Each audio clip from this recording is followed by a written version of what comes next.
Kubelikan rumah untuk mertua.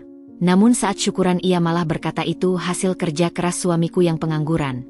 Saat itu juga langsung kurampas kembali rumah itu, hingga bikin tamu histeris. Halo Bunda, semoga Bunda semuanya dalam keadaan sehat dan bahagia ya. Sebelum masuk ke ceritanya, jangan lupa nyalakan subtitle dan absen terlebih dahulu ya. Bunda-bunda semua dari daerah mana saja? Jangan lupa like, komen, dan subscribe channel ini ya. Selamat menonton. Namaku Dinda. Usiaku baru menginjak 29 tahun ketika peristiwa itu terjadi. Tapi rasanya sudah seperti menjalani hidup sepanjang 1 abad dalam hitungan bulan. Aku adalah wanita karir yang cukup sukses di usiaku yang relatif muda. Manajer di sebuah bank swasta ternama, dengan gaji yang membuat iri banyak orang. Tapi di balik kesuksesan itu, ada satu hal yang membuatku selalu tersenyum setiap pulang ke rumah. Suamiku, Erik. Mas Erik, begitu aku memanggilnya, adalah pria paling baik hati yang pernah kutemui dalam hidupku. Kami menikah 3 tahun lalu, setelah pacaran singkat namun penuh makna selama 1 tahun. Saat itu aku sudah bekerja tetap. Sementara ia baru saja di PHK dari perusahaan percetakan tempatnya bekerja sebagai desainer grafis. Banyak orang bilang aku gila. Teman-teman kantorku, bahkan ibuku sendiri, memperingatkanku. Din, kamu pikir-pikir lagi. Laki-laki tanpa pekerjaan tetap? Nanti kamu yang susah, kata ibuku dulu, dengan nada khawatir yang khas. Apa kamu nggak lihat teman-temanmu yang lain? Mereka menikah dengan pengusaha, dokter, pegawai negeri. Kamu mau menikah dengan pengangguran, tambah seorang teman dekatku. Tapi aku tidak peduli. Aku melihat sesuatu yang berbeda dalam diri Mas Erik. Aku melihat ketulusan, kebaikan hati, dan cinta yang tulus. Aku melihat pria yang tidak malu mengakui kekurangannya, tapi juga tidak pernah berhenti berusaha. Ia memang belum punya pekerjaan tetap, tapi ia selalu berusaha. Ia mengambil proyek desain lepas sana-sini, kadang dapat, kadang tidak. Tapi ia tidak pernah mengeluh, tidak pernah memintaku membelikan ini itu, dan yang paling penting, ia tidak pernah gengsi mengaku pada siapapun bahwa istrinya lah yang menjadi tulang punggung keluarga. Itulah yang paling kuhargai darinya. Kejujuran.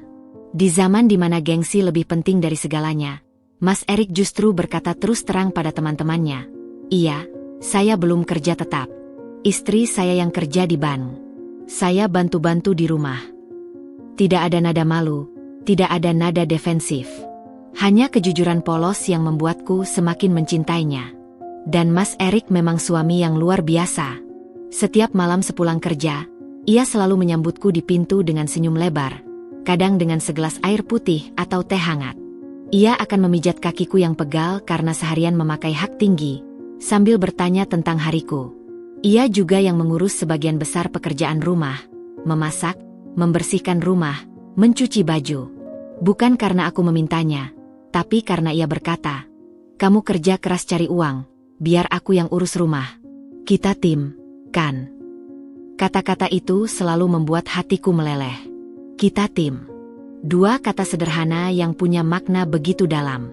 Suatu malam yang tak akan kulupakan, kami duduk di ruang tamu kecil apartemen kami. Mas Erik baru saja selesai memasak mie goreng kesukaanku, dan kami makan bersama sambil menonton televisi.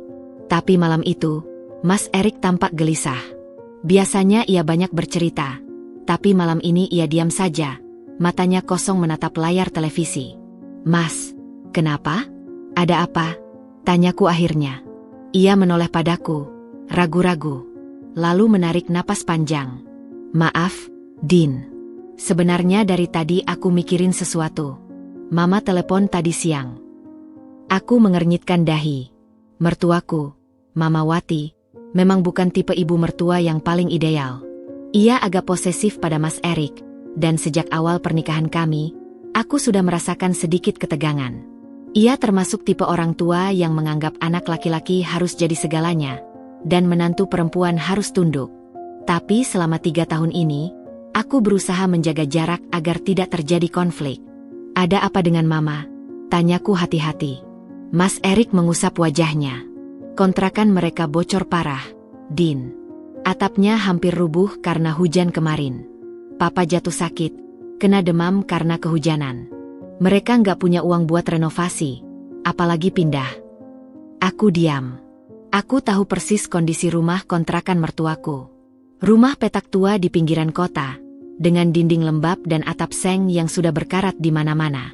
Setiap kali hujan, mereka harus menempatkan ember dan baskom di berbagai sudut rumah untuk menampung air.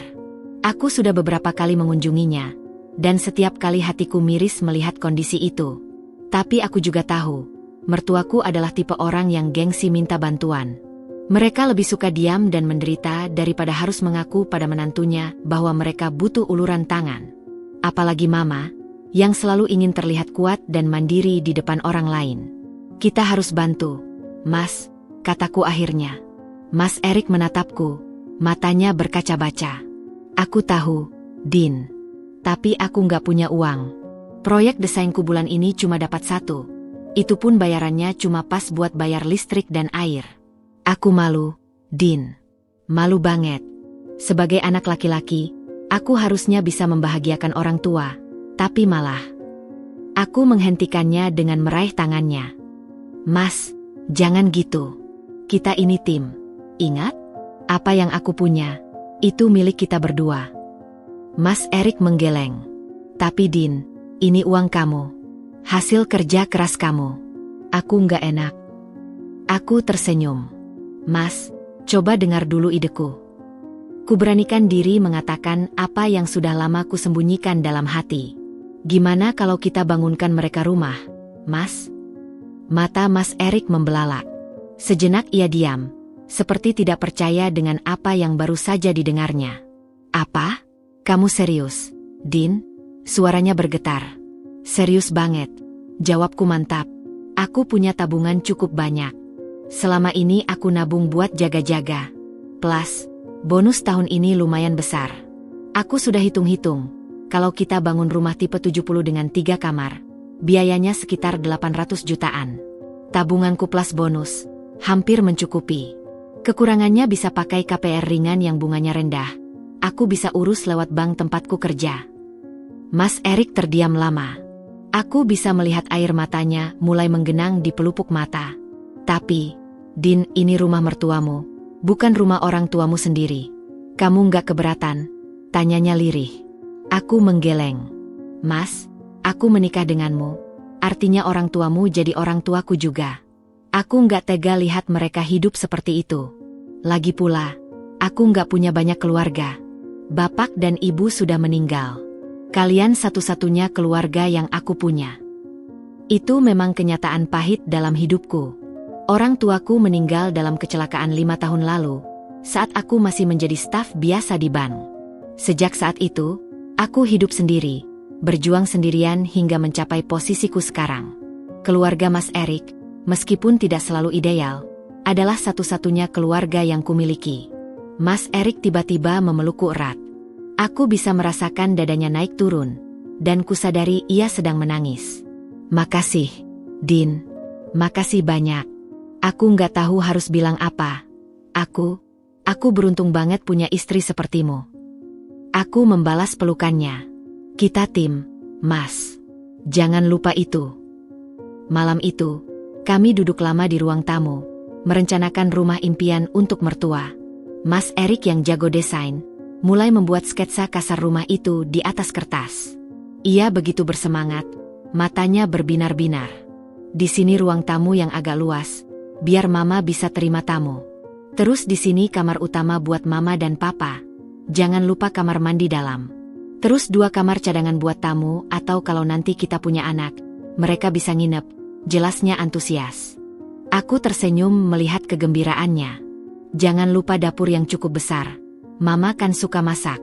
Dan halaman belakang buat jemur dan tempat papa berkebun. Mas Erik menatapku dengan tatapan penuh cinta. Kamu tahu nggak, Din? Kamu ini malaikat tanpa sayap. Aku tertawa. Ah, Mas lebay. Nggak lebay. Aku serius. Di saat orang lain mungkin mikir 2 kali buat bantu mertua, kamu malah nawarin bangunin rumah. Aku nggak akan lupa kebaikan kamu, Din. Sumpah, nggak akan. Aku memeluknya lagi. Yang penting kita bahagia, Mas. Yang penting Mama dan Papa bisa tinggal dengan layak. Itu udah cukup buatku. Malam itu kami tidur dengan perasaan bahagia. Aku memejamkan mata dengan senyuman, membayangkan wajah bahagia mertuaku saat melihat rumah baru mereka. Aku membayangkan syukuran sederhana, doa bersama, dan hubungan kami yang semakin erat. Aku tidak tahu, di balik semua mimpi indah itu, ada badai yang sedang mengintai. Aku tidak tahu bahwa niat baikku akan berubah menjadi mimpi buruk. Aku tidak tahu bahwa di hari syukuran nanti, aku akan berdiri di hadapan puluhan orang, bukan untuk tersenyum, tapi untuk mengambil kembali apa yang seharusnya menjadi hadiah tulus dariku. Tapi malam itu, semua masih terasa sempurna. Mas Erik memelukku dari belakang, dan kami tertidur dengan damai, percaya bahwa cinta dan kebaikan akan selalu menang. Betapa naifnya aku. Proyek pembangunan rumah untuk mertua dimulai 2 bulan setelah malam itu. Aku tidak mau menunda-nunda lagi. Setiap kali aku membayangkan mereka tinggal di rumah kontrakan bocor, hatiku makin teriris. Aku segera menghubungi arsitek langganan bank tempatku bekerja, pria profesional bernama Pak Rudi yang sudah sering menangani proyek perumahan dinas untuk karyawan bank. Mas Erik ikut dalam setiap pertemuan dengan Pak Rudi. Ia duduk di sampingku, sesekali mengangguk, sesekali bertanya detail teknis yang bahkan aku sendiri tidak paham. Meskipun ia tidak punya latar belakang konstruksi, kegemarannya pada desain grafis membuatnya punya selera estetika yang bagus.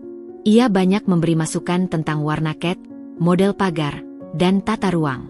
Pak Rudi, untuk kamar utama, tolong pastikan ventilasinya bagus. Mama punya asma, harus ada sirkulasi udara yang baik, ujar Mas Erik suatu hari. Siap, Pak Erik. Nanti saya desain dengan jendela besar di 2 sisi, jawab Pak Rudi. Aku tersenyum melihatnya. Mas Erik begitu serius, begitu peduli. Ia ingin yang terbaik untuk orang tuanya, dan itu membuatku makin mantap dengan keputusanku. Setelah desain final disetujui, kami mencari kontraktor. Aku yang negosiasi harga, karena pengalamanku di bank membuatku terbiasa berhadapan dengan angka dan kontrak. Mas Erik yang menemani, memastikan setiap detail sesuai dengan keinginannya. Kami seperti tim yang solid. Benar-benar tim. Pembangunan dimulai pertengahan bulan berikutnya. Aku tidak bisa selalu mengawasi karena pekerjaanku, tapi setiap sore sepulang kerja, aku mampir ke lokasi. Kadang aku membawa makan siang untuk para tukang, kadang hanya sekadar memeriksa progres. Mas Erik selalu menemaniku. Ia bahkan sering datang lebih dulu, duduk-duduk di lokasi sambil ngobrol dengan mandor. Mertuaku, Mama Wati dan Papa Karno, awalnya tidak tahu rencana ini. Aku sengaja merahasiakannya karena ingin memberi kejutan. Tapi begitu fondasi mulai digali, mustahil untuk menyembunyikannya lagi. Suatu sore, ketika aku dan Mas Erik sedang memeriksa tulangan besi, Mama datang bersama Papa. Wajahnya campuran antara heran dan tidak percaya. Erik, ini rumah siapa? Tanyanya, matanya menyipit memandangi lahan yang mulai dibangun. Mas Erik tersenyum lebar. Ini rumah Mama dan Papa, Ma. Dinda yang bangunin. Mama terbelalak. Apa? Rumah kami? Ia menoleh padaku. Dinda, kamu yang bangun ini. Aku mengangguk malu-malu. Iya, Ma. Hadiah dari kami. Biar Mama dan Papa tinggal lebih nyaman. Mama diam beberapa saat. Lalu tiba-tiba ia memelukku. Aku kaget. Karena Mama bukan tipe orang yang mudah menunjukkan kasih sayang fisik. Tapi pelukannya kali ini erat. Benar-benar erat. Dinda, kamu baik banget. Nak, Mama nggak nyangka. Mama nggak nyangka punya menantu seperti kamu. Tuhan memang baik sama Mama, ucapnya dengan suara bergetar. Papa yang biasanya pendiam, hanya mengangguk-angguk. Tapi dari matanya yang berkaca-kaca, aku tahu ia juga terharu. Terima kasih, Dinda. Papa. Papa nggak bisa ngomong apa-apa lagi, katanya lirih. Malam itu, kami makan malam bersama di kontrakan mereka. Sederhana, hanya nasi dan las seadanya. Tapi ada kehangatan yang jarang kurasakan selama 3 tahun pernikahan ini. Mama bahkan menyuapi aku dengan lauk, sesuatu yang tak pernah dilakukannya sebelumnya. Kamu harus makan banyak, Dinda. Biar sehat, biar kuat kerja. Mama doain kamu makin sukses, katanya. Aku tersenyum bahagia. Inilah keluarga yang kuinginkan. Inilah hubungan yang kuharapkan sejak awal menikah dengan Mas Erik. Tapi kebahagiaan itu ternyata tidak bertahan lama. Seminggu setelah groundbreaking, aku mulai menangkap bisik-bisik halus. Awalnya hanya sepintas, sesuatu yang mungkin aku abaikan jika tidak terlalu peka. Tapi lama-lama, bisikan itu semakin keras. Suatu sore, ketika aku datang lebih awal karena meeting kantor dibatalkan, aku mendengar Mama sedang ngobrol dengan tetangga depan kontrakannya, Bu Siti, wanita parubaya yang suka bergosip. Bu Siti, lihat nggak rumah yang lagi dibangun di ujung gang itu? Tanya Mama dengan nada bangga. Iya, Bu, saya lihat. Bagus banget. Itu rumah siapa, Bu? Tanya Bu Siti. Itu rumah saya, Bu. Lagi dibangunin anak saya, Erik. Biar saya sama Bapak tinggal di tempat yang layak. Anak saya itu berbakti banget, nggak tega lihat orang tua menderita. Jawab Mama. Aku yang saat itu baru keluar dari mobil, sedikit tertegun. Mas Erik yang berbakti? Iya, benar. Tapi yang membangun dengan uang siapa? Aku menggelengkan kepala, mencoba tidak berpikir negatif. Mungkin hanya cara Mama berbangga, pikirku. Orang tua mana yang tidak bangga punya anak yang bisa membangunkan rumah? Aku masuk ke dalam, menyapa mereka dengan ramah. Mama tersenyum padaku, tapi senyumnya agak berbeda. Mungkin hanya perasaanku saja. Hari-hari berikutnya, pola yang sama terus berulang. Setiap kali ada tetangga atau kerabat yang bertanya tentang rumah itu, Mama selalu menyebut Erik sebagai yang membangun. Erik sebagai anak berbakti. Aku hanya disebut sebagai Dinda, istrinya, yang ikut-ikutan. Aku ceritakan pada Mas Erik. Ia menghela napas panjang. Maafin Mama, Din. Mama memang suka gitu. Dia penginnya aku kelihatan sukses di depan orang. Soalnya dulu aku sempat bikin dia malu waktu di PHP bertubi-tubi, ujarnya. Aku mencoba memahami. Sebagai anak sulung, tekanan untuk sukses pasti besar. Apalagi di lingkungan kampung yang masih tradisional, anak laki-laki diharapkan menjadi tulang punggung keluarga. Jadi mungkin ini cara Mama melindungi harga diri anaknya. Tapi satu kejadian membuatku mulai curiga. Suatu minggu pagi, aku datang lebih awal ke lokasi bangunan. Mas Erik sedang sibuk dengan proyek desain di rumah, jadi aku datang sendiri. Aku ingin memeriksa pemasangan keramik yang rencananya selesai minggu itu. Saat masuk ke dalam rumah yang masih berupa cangkang, aku mendengar suara Mama dari lantai atas. Ternyata ia sedang berbicara di telepon. Suaranya cukup keras, mungkin karena sinyal di dalam rumah kurang bagus. Bey, Erik lagi bangunin rumah. Iya, rumah gede. Alhamdulillah anak sulung saya bertanggung jawab.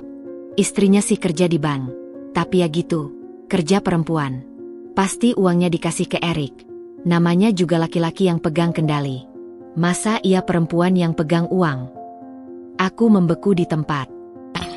Iya, Bey, Erik itu laki-laki yang tegas. Istrinya nurut aja.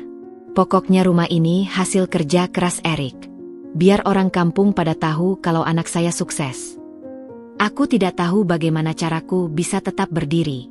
Dadaku sesak, tapi kakiku seperti terpaku di lantai.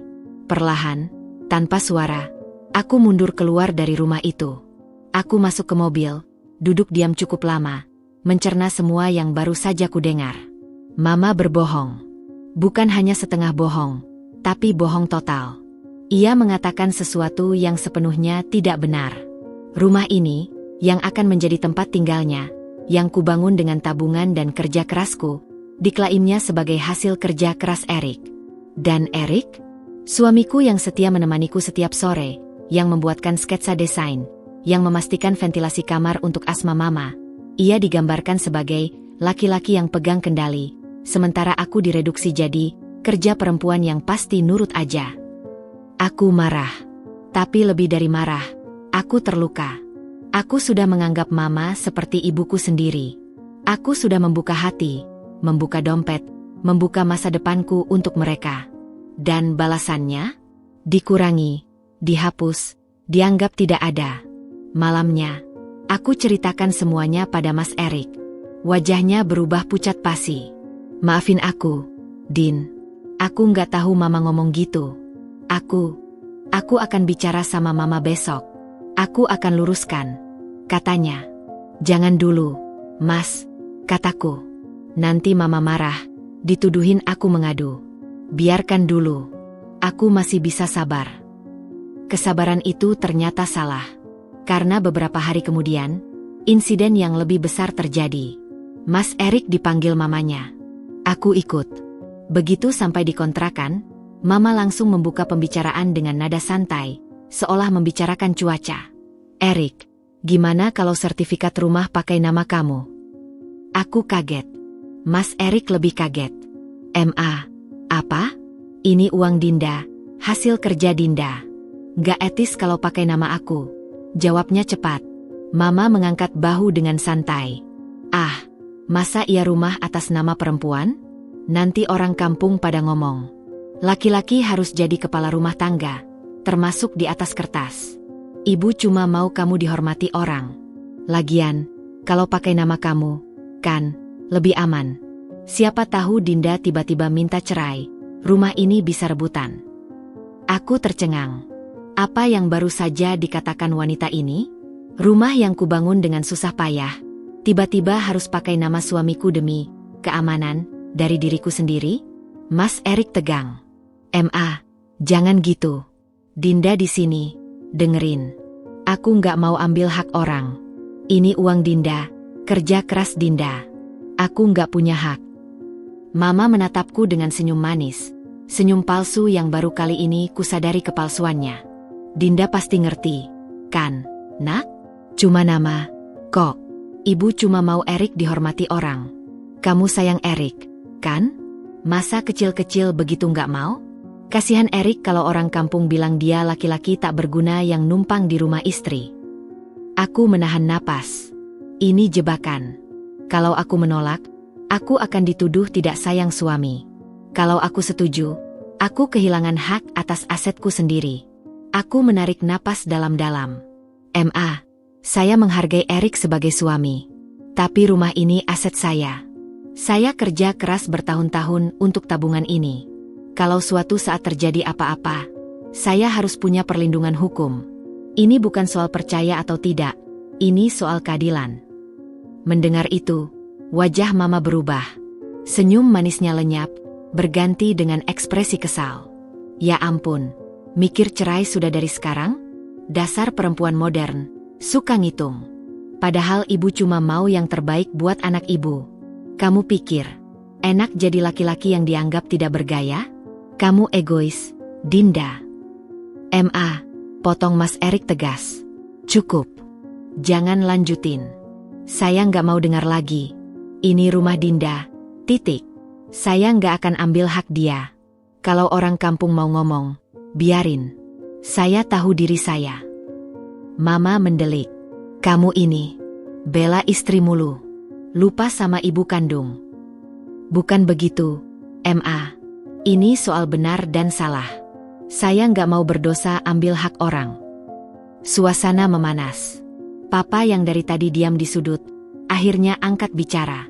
Sudah. Jangan bertengkar. Terserah Dinda aja. Yang penting rumah jadi.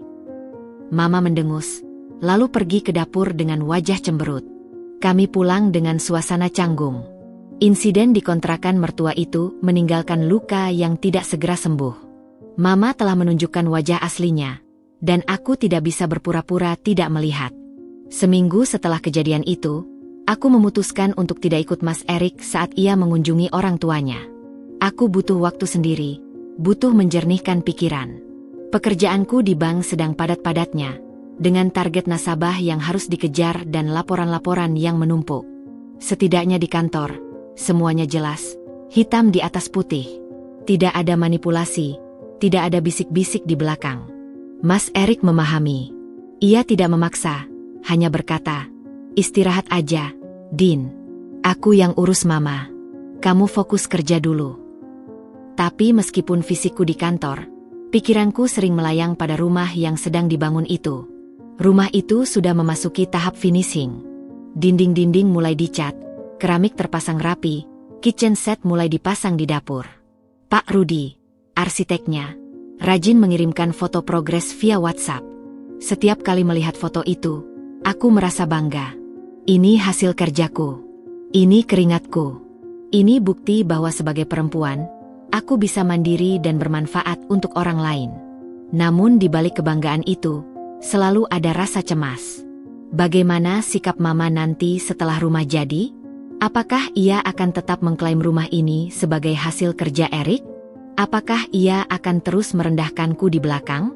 Suatu sore, ketika aku sedang memeriksa laporan di ruang kerjaku, ponselku berdering. Sebuah nomor tak dikenal. Biasanya aku tidak mengangkat telepon dari nomor asing. Tapi entah mengapa hari itu aku mengangkatnya. Halo, selamat sore. Dengan Ibu Dinda, suara di seberang terdengar asing. Betul, saya sendiri. Ini dengan siapa? Ya. Ini Sari, Bu. Tetangga Mama Wati. Maaf mengganggu, saya cuma mau cerita sesuatu. Aku tegang. Ada apa, Bu Sari? Bu Sari terdengar ragu-ragu. Begini, Bu. Saya sebenarnya nggak enak hati ngomongin orang. Tapi saya lihat Ibu baik, kerja keras, masa diperlakukan seperti ini? Beberapa hari ini, Mama Wati sering ngumpulin tetangga. Cerita kalau rumah barunya itu hasil jerih payah anaknya, Mas Erik. Katanya Mas Erik kerja di perusahaan desain besar. Gajinya puluhan juta. Saya tahu, Bu, Mas Erik nggak kerja. Saya lihat sendiri dia setiap hari di rumah Ibu. Saya jadi kasihan sama Ibu. Dunia serasa berhenti berputar. Dadaku sesak, tapi anehnya, kali ini tidak ada air mata. Mungkin karena sudah terlalu sering. Mungkin karena hatiku mulai mengeras. Bu Sari, terima kasih infonya. Saya hargai, kataku, berusaha terdengar tenang. Iya, Bu. Saya cuma ingin Ibu tahu. Hati-hati, ya, Bu. Mama Wati itu terkenal suka ngomong. Kasihan Ibu sudah baik malah difitnah. Setelah telepon berakhir, aku duduk diam cukup lama. Di luar, matahari mulai tenggelam, menerangi langit Jakarta dengan warna jingga. Tapi hatiku gelap. Gelap pekat. Malamnya, ku ceritakan pada Mas Erik. Ia diam, menunduk lama.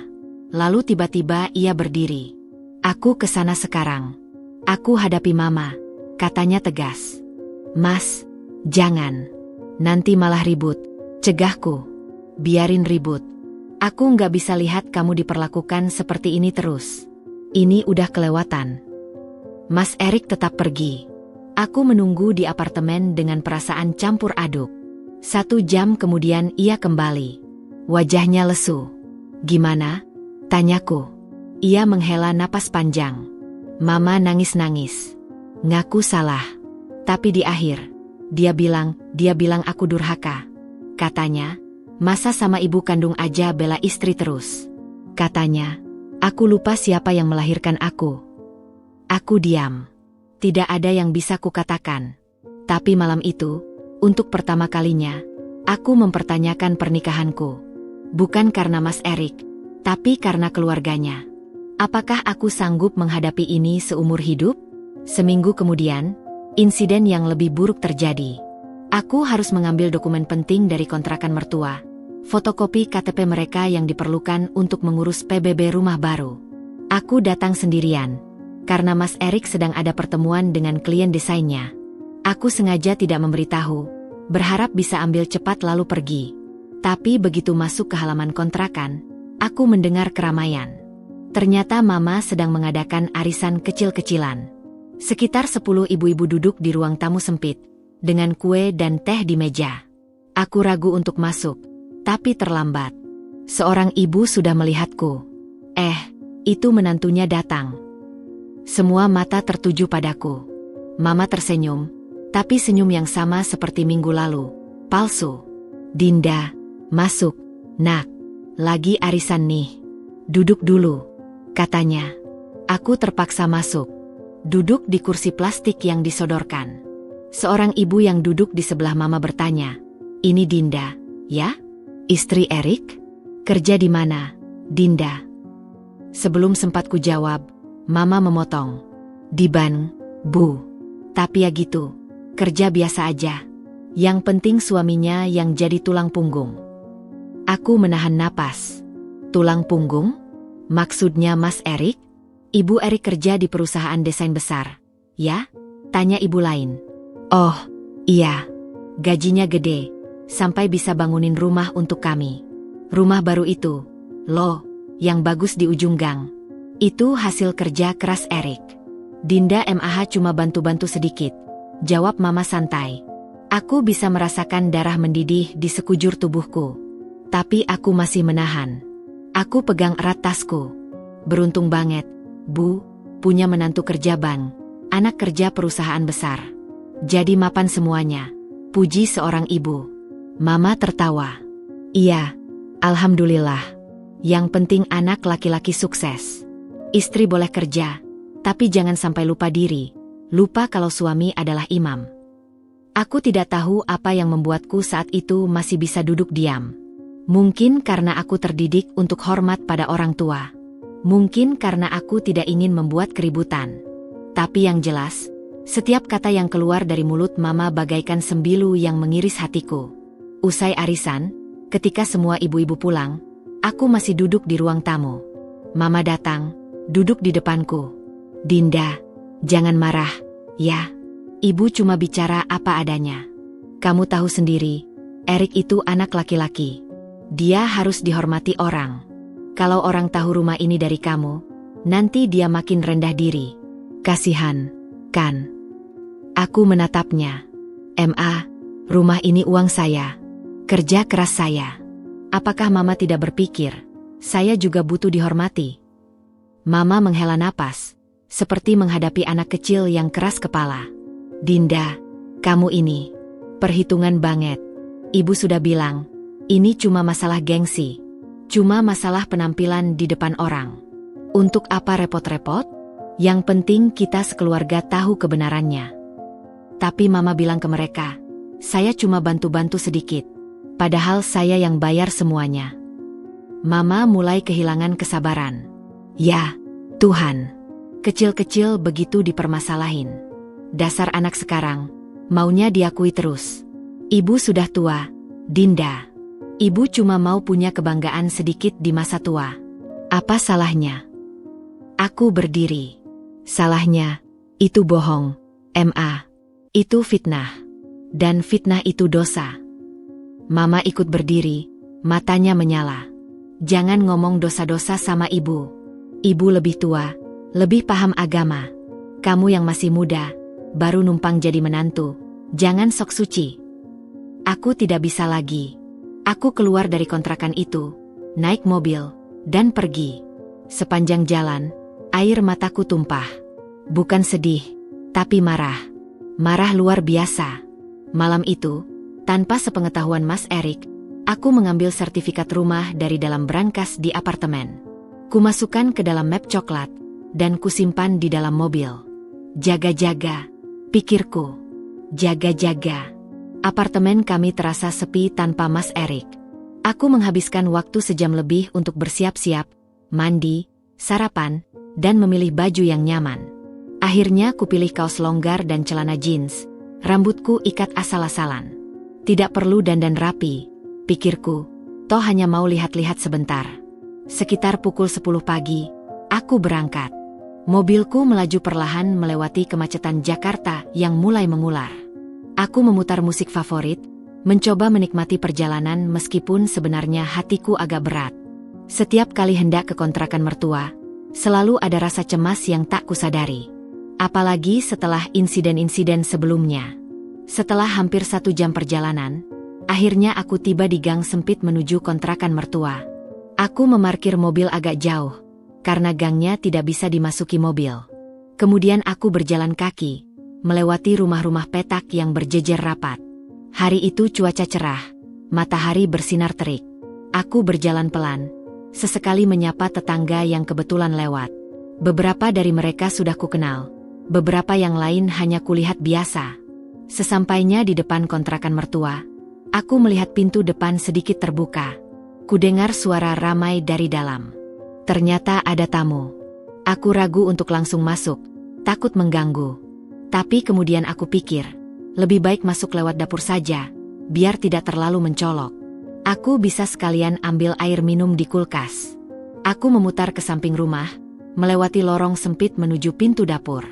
Pintu dapur ternyata juga tidak dikunci. Perlahan kubuka, dan masuk.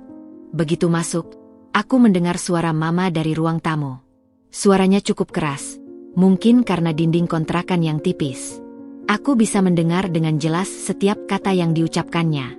Aku berhenti di balik tirai pembatas antara dapur dan ruang tamu.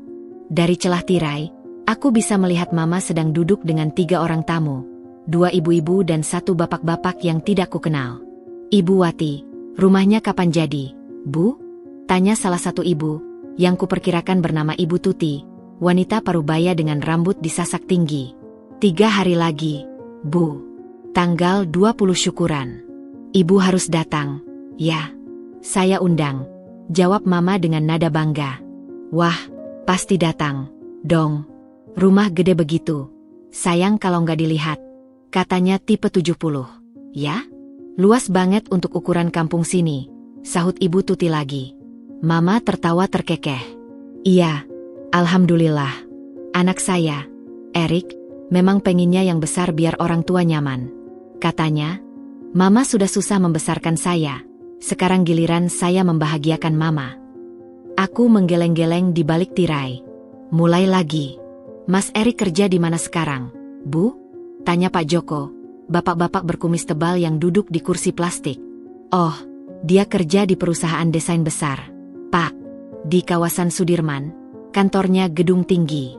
Gajinya puluhan juta sebulan."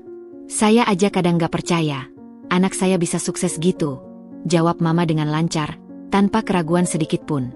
Aku mengepalkan tangan. "Puluhan juta? Mas Erik? Yang proyek desainnya sebulan sekali kalau beruntung.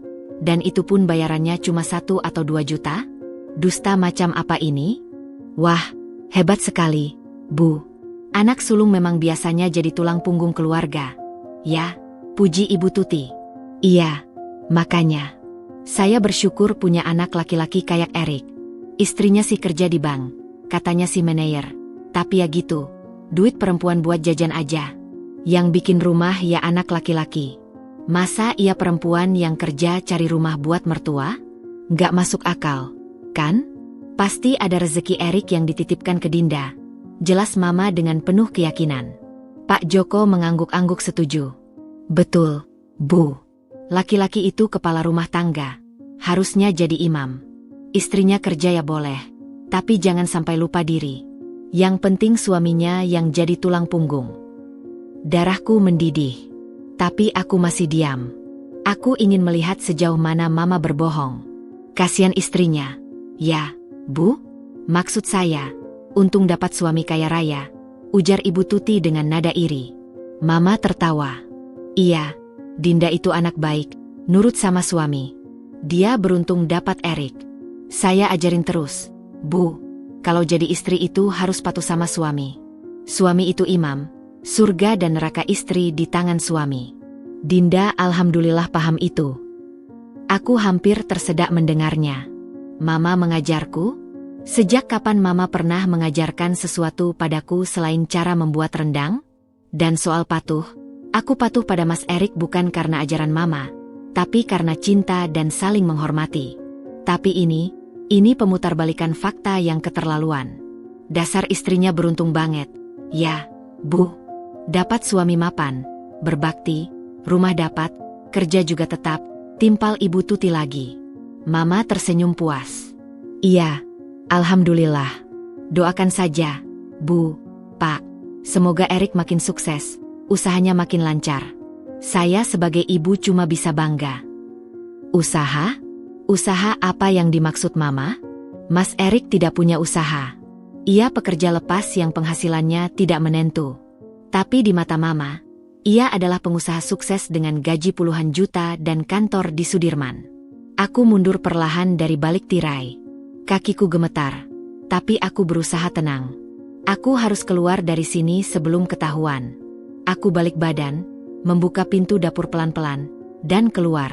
Aku berjalan cepat meninggalkan kontrakan itu, melewati lorong samping, hingga akhirnya sampai di mobil. Begitu masuk mobil, aku tidak bisa menahan diri lagi. Air mataku tumpah. Bukan sedih, tapi marah. Marah luar biasa. Tanganku gemetar memegang setir. Kenapa? Kenapa Mama tega berbohong seperti itu?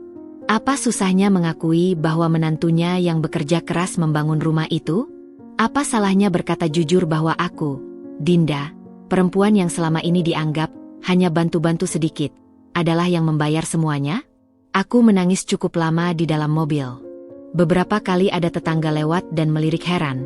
Tapi aku tidak peduli. Biarkan mereka melihat. Biarkan mereka tahu bahwa menantu yang katanya beruntung, ini sedang menangis di dalam mobil karena perlakuan mertuanya. Setelah tangisku reda, aku mengambil ponsel. Ku telepon Mas Erik. Halo, Din? Suaranya dari seberang. Mas, aku baru dari kontrakan Mama. Kataku, suaraku masih serak. Kok kesana? Ada perlu apa? Kamu kenapa? Suaramu aneh. Aku menarik napas.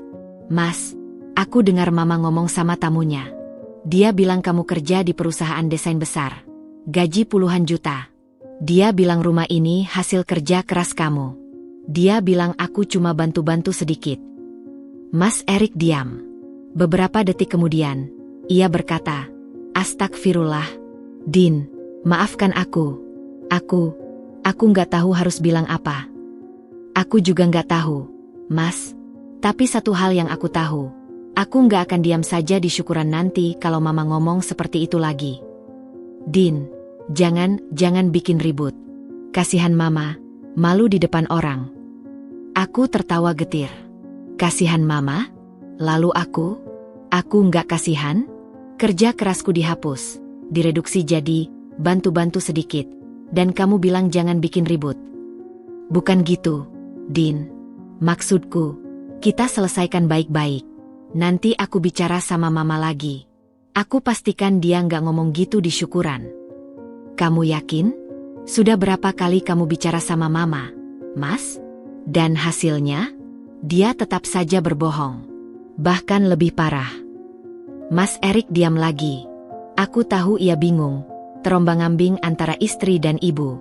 Tapi kali ini, aku tidak bisa lagi mengalah. Mas, aku pulang dulu. Kita bicara nanti malam. Kututup telepon.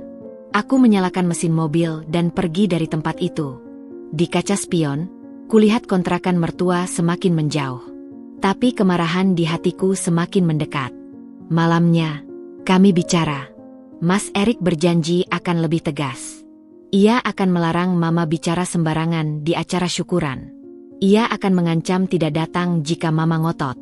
Aku mendengarkan semua janjinya. Tapi hatiku ragu. Janji-janji itu sudah sering kudengar, dan selalu berakhir dengan kekecewaan. Din, aku janji kali ini beda. Aku akan tegas.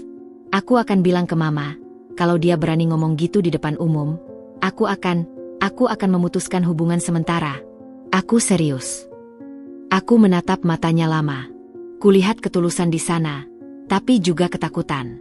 Ia takut kehilangan ibunya, tapi juga takut kehilangan aku.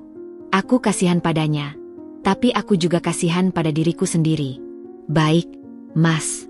Aku percaya kamu. Tapi ingat, ini yang terakhir. Kalau Mama masih mengulangi kesalahan yang sama, aku akan bertindak. Aku nggak peduli lagi. Mas Erik mengangguk, lalu memelukku. Malam itu kami tidur dengan damai semu. Tapi di dalam hati, aku sudah menyiapkan diri untuk kemungkinan terburuk.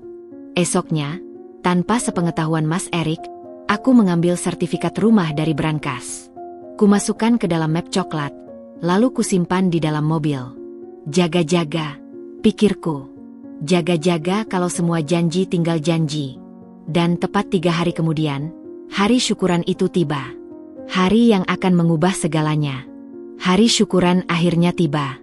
Tanggal 20, sesuai rencana. Sejak pukul 6 pagi, aku sudah bangun. Badanku terasa berat. Mungkin karena semalaman tidak bisa tidur nyenyak. Pikiranku dipenuhi skenario-skenario buruk tentang apa yang mungkin terjadi hari ini. Tapi aku berusaha positif. Mungkin semuanya akan baik-baik saja. Mungkin Mama sudah mendengar peringatan Mas Erik. Mungkin. Mas Erik juga bangun pagi. Ia terlihat lebih bersemangat dariku. Mungkin karena ini hari besar untuk keluarganya. Ia memelukku dari belakang saat aku sedang berdiri di depan cermin.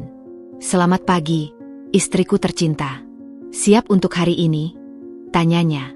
Aku tersenyum tipis. "Siap atau tidak, hari harus tetap dijalani, Mas.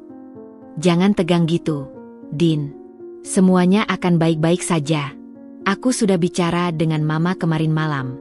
Janji, dia nggak akan ngomong aneh-aneh." "Kamu yakin?" Mas Erik menghela napas. "Aku yakin. Mama sudah berjanji. Dia bilang dia minta maaf dan akan lebih berhati-hati." Aku diam. Janji. Kata itu sudah terlalu sering kudengar. Tapi tidak ada salahnya memberi kesempatan sekali lagi, pikirku. Untuk Mas Erik. Kami mandi bergantian, lalu bersiap-siap. Aku memilih kebaya modern warna peach dengan bawahan batik coklat. Rambutku kusasak sedikit, diberi jepit mutiara. Make up tipis tapi rapi. Aku ingin tampil cantik hari ini, bukan untuk orang lain, tapi untuk diriku sendiri. Untuk menunjukkan bahwa aku percaya diri, apapun yang terjadi. Mas Erik memakai kemeja batik lengan panjang warna senada dengan kebayaku. Kami terlihat serasi, seperti pasangan pengantin baru. Ia menggamit tanganku sebelum kami berangkat. "Apapun yang terjadi, aku di samping kamu, Din," katanya. Aku menatapnya. "Ingat janji kamu, Mas." Aku juga ingat janjiku. Kami berangkat sekitar pukul 7:30. Apartemen kami di Jakarta Selatan, sementara rumah mertua di pinggiran Jakarta Timur. Perjalanan memakan waktu hampir 2 jam karena macet. Sepanjang jalan, kami tidak banyak bicara. Masing-masing tenggelam dalam pikirannya sendiri. Sesampainya di lokasi, suasana sudah ramai. Tenda biru terpasang di halaman depan rumah, kursi-kursi plastik berjejer rapi, sound system sudah dipasang dan sedang memutar musik gambus. Beberapa tetangga dan kerabat sudah datang, duduk-duduk sambil ngobrol. Anak-anak kecil berlarian di sekitar tenda. Rumah itu tampak megah di bawah sinar matahari pagi. Cat kremnya berkilau, pagar minimalis warna coklat tua terlihat elegan, taman kecil di depan mulai ditanami bunga-bunga. Aku merasa bangga melihatnya. Ini karyaku. Ini keringatku. Aku hampir lupa pada semua kecemasan saat melihat rumah itu berdiri kokoh. Begitu mobil berhenti, Mas Erik turun lebih dulu dan membukakan pintu untukku. Beberapa tetangga melirik dan berbisik-bisik. Aku bisa menebak apa yang mereka bisikkan. Mungkin tentang menantu kaya, tentang istri bankir, atau tentang gosip-gosip lain yang disebarkan Mama. Mama menyambut kami di pintu.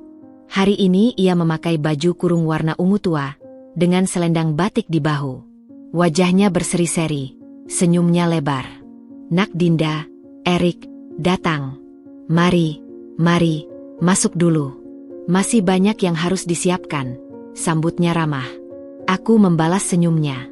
Senyum yang sama seperti biasa, manis di depan, tapi aku tahu apa yang mungkin ada di belakangnya. Papa juga ada di ruang tamu, duduk di kursi bersama beberapa tamu pria. Ia hanya mengangguk padaku, tapi tidak berkata apa-apa. Papa memang selalu begitu, pendiam. Aku tidak pernah tahu apa yang sebenarnya ia pikirkan tentang semua ini.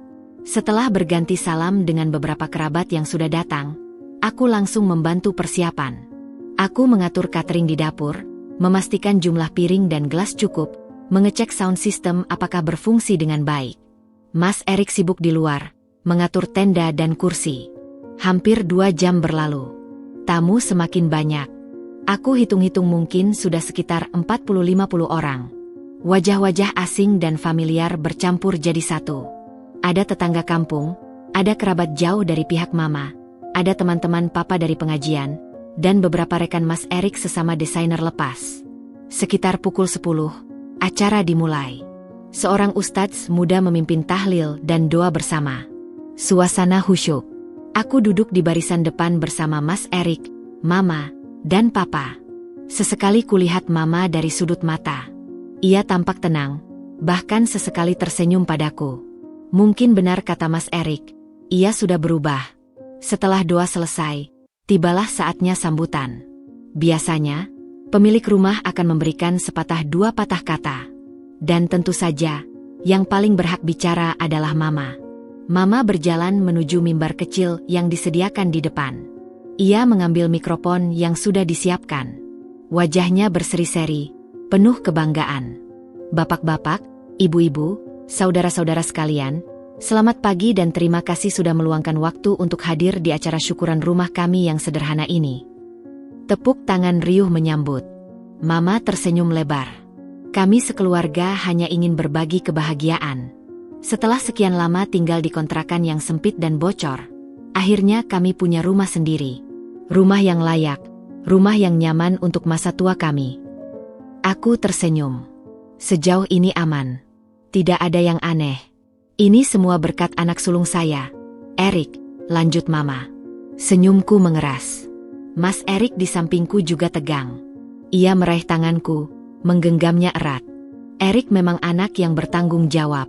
Selama ini, meskipun kelihatannya sehari-hari di rumah, tapi ternyata dia diam-diam bekerja keras membangun rumah untuk orang tuanya.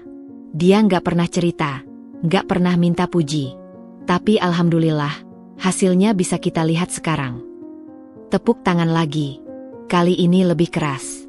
Beberapa ibu-ibu menatap Mas Erik dengan kagum, seolah melihat pahlawan. Yang lain melirikku dengan tatapan iba, tatapan yang biasa diberikan pada istri yang suaminya sukses tapi mungkin kurang perhatian, atau istri yang nasibnya kurang beruntung. Mas Erik sontak berdiri. "Ma, stop. Jangan gitu. Ini rumah Dinda, hasil kerja Dinda. Bukan uang saya. Saya nggak ada kerja tetap." Suaranya agak keras, cukup untuk didengar oleh tamu-tamu di barisan depan. Beberapa orang terkejut, menoleh ke arah kami. Tapi Mama hanya tertawa kecil. "Ah, kamu ini rendah hati. Masa istri yang beli? Masa ia perempuan kerja cari rumah buat mertua? Yang gak masuk akal. Pasti ada rezeki kamu yang dikasih ke istri buat bangun ini. Sudah, jangan malu. Biar orang tahu kamu anak berbakti." "Ma, saya serius," desak Mas Erik, wajahnya memerah. "Iya, Pak Erik, gak usah rendah hati," timpal seorang bapak-bapak dari belakang. "Anak laki-laki memang harus berbakti, gak usah malu-maluin." Beberapa orang tertawa kecil, menganggap ini hanya gurauan. Yang lain mengangguk-angguk setuju. Mas Erik menatapku, matanya penuh penyesalan. Aku hanya diam. Tanganku yang digenggamnya mulai berkeringat dingin. Mama melanjutkan, "Yang penting, doakan Erik makin sukses ke depannya. Usahanya makin lancar, rezekinya makin deras. Istri boleh kerja, tapi jangan sampai lupa kalau suami itu imam, yang harus dihormati." "Cukup." Aku berdiri perlahan. Mas Erik mencoba menahanku, tapi aku lepaskan tangannya. Aku berjalan pelan menuju mimbar, melewati barisan tamu yang mulai memperhatikanku dengan rasa ingin tahu. Mama melihatku datang. Untuk pertama kalinya hari itu, kulihat kilatan cemas di matanya. "Dinda, nak, ada yang mau disampaikan?" tanyanya, berusaha tersenyum. Aku mengulurkan tangan. "Boleh saya pinjam mikrofonnya sebentar, Ma?" Mama ragu, tapi di depan puluhan pasang mata, ia tidak bisa menolak. Ia menyerahkan mikrofon padaku. Aku hadapkan tubuhku ke arah tamu. Kutatap mereka satu persatu. Ada yang tampak penasaran, ada yang cemas, ada yang sudah mulai berbisik-bisik. "Bapak, Ibu, saudara-saudara sekalian, selamat pagi. Perkenalkan, saya Dinda, istri dari Erik yang baru saja dipuji-puji oleh ibu mertua saya." Hening. Semua diam menanti. Saya hanya ingin meluruskan beberapa hal. Sebelumnya, saya minta maaf jika apa yang saya sampaikan nanti terasa keras. Tapi ini penting, karena berkaitan dengan kejujuran dan harga diri. Mendengar itu, Mama mulai gelisah. Ia mendekat, mencoba meraih mikrofon. "Din, jangan di sini.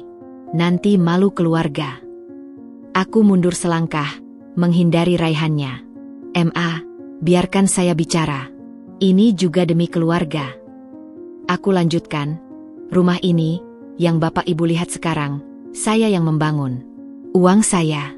Hasil kerja saya sebagai manajer bank selama 5 tahun. Uang muka dari tabungan saya, cicilan dari rekening saya. Suami saya, Erik, yang saya cintai, memang belum memiliki pekerjaan tetap. Ia membantu saya dalam proses pembangunan, menemani setiap sore, memberi masukan desain, tapi secara finansial, ini murni dari saya. Tamu-tamu mulai ribut. Beberapa mulut terbuka, beberapa mata membelalak. Ibu Tuti yang kulihat 3 hari lalu tampak pucat pasi. Dan saya tidak pernah mempermasalahkan itu. Saya menikahi Erik karena cinta, bukan karena uang. Saya bangga bisa membantu mertua saya memiliki rumah yang layak. Tapi, aku berhenti sejenak, menatap Mama yang mulai menangis di samping mimbar. Tapi saya tidak bisa diam ketika kerja keras saya dihapus, ketika saya direduksi menjadi hanya bantu-bantu sedikit, ketika ibu mertua saya dengan sengaja mengklaim rumah ini sebagai hasil kerja keras suami saya yang bahkan tidak memiliki penghasilan tetap. Ini bukan soal uang. Ini soal penghargaan. Ini soal kejujuran. Mama tiba-tiba menjerit, "Dinda ah, kau gila. Malu-maluin keluarga di depan orang banyak." Aku tidak bergeming. Sayalah yang seharusnya malu. Malu karena sudah baik hati, tapi dibohongi dan direndahkan. Papa bangkit dari kursinya, mukanya merah padam. "Berani-beraninya kau keluar dari sini." Mas Erik berdiri di antara kami. "Pak, stop. Dinda benar. Ini rumah dia, uang dia. Mama yang salah." Keluarga mertuaku mulai histeris. Beberapa tamu berdiri, bingung harus berbuat apa. Ibu-ibu mulai menangis. Ada yang memegangi dada. Anak-anak kecil ikut menangis ketakutan. Suasana syukuran yang tadinya damai berubah jadi medan perang. Tante Yuli, adik Mama, berteriak dari barisan belakang. "Dasar menantu durhaka. Ngusir mertua dari rumah sendiri." Aku menatapnya dingin. "Tante, ini rumah saya. Saya berhak melakukan apapun dengan rumah saya. Dan saya tidak mengusir. Saya hanya mengambil kembali apa yang memang milik saya." Aku turun dari mimbar, berjalan ke arah mobilku. Semua mata mengikutiku. Aku membuka dashboard mobil, mengambil map coklat itu, lalu kembali ke dalam. "Ini," kataku, membuka map dan mengeluarkan sertifikat rumah. Sertifikat atas nama saya. Dinda Pramesti. Bukan Erik. Bukan Mama. Bukan Papa. Jelas? Atau perlu saya bacakan satu persatu? Mama menjerit lagi, kali sambil berlutut di depanku. "Dinda, Mama minta maaf. Mama mohon, jangan ambil rumah ini. Mama nggak punya tempat tinggal. Kasihan Mama." Aku mundur. Berdiri. "Jangan begitu." Tapi Mama terus meratap, menarik-narik ujung kebayaku. Beberapa tamu mulai menghujatku. "Dasar perempuan nggak punya hati. Kasihan Bu Wati. Menantu setan." Aku melihat Mas Erik. Ia berdiri membeku di tempat, air matanya jatuh. Ia tidak tahu harus memihak siapa. Kasihan dia, terombang-ambing di antara istri dan ibu. Tapi aku tidak bisa lagi mengalah. Aku berjalan ke arahnya. Kupeluk dia sebentar. "Mas, ikut aku." Lalu aku tarik tangannya. Kami berjalan meninggalkan rumah itu, meninggalkan tangis histeris Mama, amukan Papa, dan puluhan tamu yang gempar. Dari belakang, kudengar suara Mama pingsan, teriakan minta tolong, dan tangis di mana-mana. Tapi aku tidak menoleh. Aku terus berjalan menuju mobil, dengan Mas Erik di sampingku, dan map coklat berisi sertifikat itu tetap kugenggam erat. Di dalam mobil, Mas Erik diam 1000 bahasa. Aku menyalakan mesin, melaju meninggalkan kampung itu. Di kaca spion, kulihat rumah megah itu semakin mengecil, lalu hilang ditelan tikungan. Aku tidak tahu apakah yang kulakukan benar atau salah. Yang aku tahu, harga diriku tidak bisa ditawar. Bukan dengan uang, bukan dengan rumah, bukan dengan apapun. Mobil melaju meninggalkan kampung mertua. Aku tidak tahu tujuan pasti. Yang jelas aku ingin menjauh sejauh mungkin dari hiruk-pikuk yang baru saja kutinggalkan. Tanganku masih gemetar memegang setir. Napasku masih tersengal-sengal meskipun aku sudah berusaha tenang.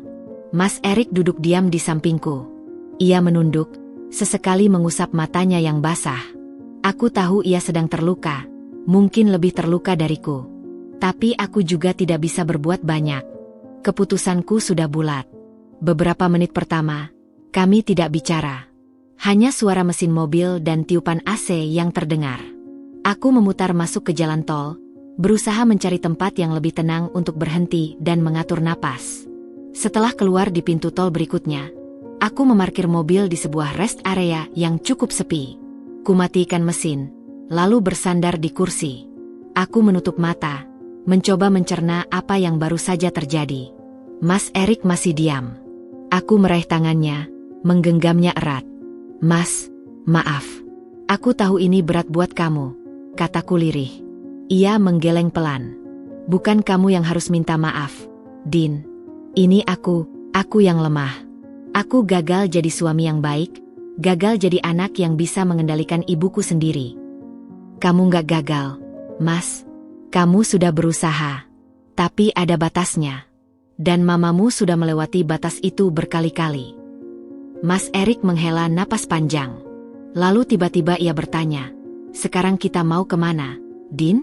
Apa yang akan terjadi dengan mama dan papa? Aku membuka mata, menatap lurus ke depan. Kita pulang ke apartemen dulu. Istirahat, tenangkan pikiran. Besok kita urus semuanya. Urus apa? Rumah itu. Aku akan jual, Mas. Mas Erik menoleh padaku, matanya terbelalak. Jual? Tapi, Din. Tapi apa, Mas? Potongku, agak keras. Mungkin terlalu keras. Aku tarik napas, berusaha meredam emosi. Maaf, Mas. Aku nggak bermaksud bentak kamu. Tapi coba pikir, setelah apa yang terjadi hari ini, apa mungkin kita pertahankan rumah itu? Apa mungkin mama tinggal di sana dengan tenang? Tahu bahwa rumah itu milikku dan aku marah besar padanya. Mas Erik diam. Ia tahu aku benar. Aku nggak akan membiarkan mereka telantar. Mas, aku akan cari kontrakan yang layak. Biaya setahun aku tanggung. Setelah itu, terserah mereka. Tapi rumah itu harus kujual. Aku nggak bisa melihatnya lagi tanpa mengingat semua ini. Mas Erik mengangguk pasrah. Terserah kamu, Din. Apapun keputusan kamu, aku dukung. Karena ini memang hak kamu. Kami berpelukan di dalam mobil. Air mata kami bercampur jadi satu. Tangis lega, tangis sedih, tangis kecewa. Malam mulai turun, lampu-lampu rest area mulai menyala. Tapi kami tetap diam di dalam mobil, membiarkan waktu berlalu. Keesokan harinya, ponselku tak berhenti berdering sejak subuh. Keluarga besar mertua sepertinya sudah bersatu padu untuk menyerangku. Pesan WhatsApp bertubi-tubi masuk, telepon dari nomor-nomor asing silih berganti. Aku membaca beberapa pesan, lalu memilih untuk mengabaikan sisanya. Tapi ada satu telepon yang terpaksa kuangkat karena itu dari Om Totok, kakak tertua Mama, seorang pensiunan PNS yang cukup disegani di keluarga. Halo, Dinda. Selamat pagi, sapanya. Suaranya berat tapi masih terkontrol. Selamat pagi, Om. Ada yang bisa saya bantu? Jawabku hati-hati. Om mau bicara baik-baik. Bisakah kita bertemu? Om rasa ada yang perlu diluruskan. Aku menghela napas. Om, saya bisa bertemu. Tapi Om harus tahu, keputusan saya sudah bulat. Rumah itu akan saya jual. Keheningan di seberang. Lalu suara Om Totok kembali, sedikit lebih tinggi. Dinda, jangan terburu-buru. Ini keluarga, bukan musuh. Kasihan adik saya, Bu Wati, dia sudah tua, sakit-sakitan. Om, saya tahu Mama sudah tua. Tapi usia tidak membenarkan kebohongan. Saya sudah sabar berkali-kali. Om, saya sudah diam saat Mama bilang ke tetangga bahwa rumah itu hasil kerja Erik. Saya diam saat Mama bilang saya cuma bantu-bantu sedikit. Tapi di depan 50 orang, di acara syukuran rumah yang saya bangun, Mama masih mengulangi hal yang sama. Kapan batasnya, Om? Om Totok diam lagi. Akhirnya ia berkata, baiklah, kita bicara nanti siang di rumah Om. Dinda datang, bawa Erik. Kita selesaikan secara kekeluargaan. Aku setuju, meskipun hatiku ragu. Siang itu, aku dan Mas Erik datang ke rumah Om Totok. Rumah sederhana di kompleks perumahan tua, dengan halaman yang penuh tanaman. Begitu masuk, kulihat beberapa orang sudah berkumpul di ruang tamu. Om Totok dan istrinya, Tante Yuli, adik Mama, dan suaminya, serta 2 orang sepupu Mas Erik yang sudah berkeluarga. Mama dan Papa tidak hadir. Mungkin sengaja tidak diundang agar suasana tidak semakin panas. Kami duduk di kursi yang disediakan. Suasana kaku, tidak ada yang memulai pembicaraan. Akhirnya Om Totok yang membuka suara. Dinda, terima kasih sudah mau datang. Kita semua di sini ingin mencari solusi terbaik untuk keluarga. Om tahu, Dinda sakit hati. Tapi tolong lihat dari sisi lain. Bu Wati itu ibu mertua Dinda. Dia sudah tua. Mungkin cara berpikirnya masih kolot. Tapi dia nggak bermaksud jahat. Aku diam, membiarkan Om Totok bicara. Tante Yuli tiba-tiba menyela. Om, jangan dibela terus. Ibu Wati itu memang suka omong sembarangan. Saya juga sering dikorbankan. Tapi Dinda, cara kamu kemarin itu kelewatan. Malu-maluin keluarga di depan 50 orang. Apa nggak bisa diselesaikan di belakang? Aku menatap Tante Yuli. Tante, saya sudah coba selesaikan di belakang berkali-kali. Saya sudah bicara baik-baik dengan Mama. Mas Erik juga sudah bicara. Hasilnya, Mama malah tambah parah. Jadi saya putuskan, tidak ada gunanya bicara baik-baik lagi. Seorang sepupu Mas Erik, laki-laki seusiaku, berkata, Din, gini aja. Rumah itu tetap dipakai Mama dan Papa. Tapi kita buat surat perjanjian di atas meterai, bahwa rumah itu milik kamu. Jadi kalau suatu saat Mama ngomong lagi, ada bukti hitam di atas putih. Aku tersenyum getir. Maaf, tapi saya tidak percaya lagi pada omongan atau surat perjanjian. Rumah ini akan saya jual. Hasilnya buat modal usaha Mas Erik. Mama dan Papa akan saya carikan kontrakan. Biaya setahun saya tanggung. Itu tawaran terakhir saya. Tante Yuli melompat dari kursinya. Dasar menantu durhaka. Mertua diusir. Suami dibuat malu. Dasar perempuan nggak tahu diri. Aku juga berdiri, menatap matanya tajam. Tante, saya durhaka? Saya yang bangunkan rumah, saya yang bayar semuanya. Saya yang setiap bulan kasih uang jajan ke Mama dan Papa. Dan balasannya saya difitnah, direndahkan, dianggap tidak ada. Lalu saya yang durhaka. Tante Yuli terdiam. Aku lanjutkan, dan soal Tante, selama ini Mama sering cerita ke saya bahwa Tante iri sama rumah baru kami. Katanya Tante suka ngomongin saya di belakang.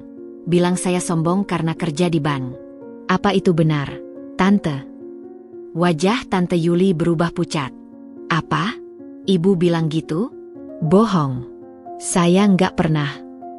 Om Totok ikut berdiri. Yul, tenang. Duduk dulu.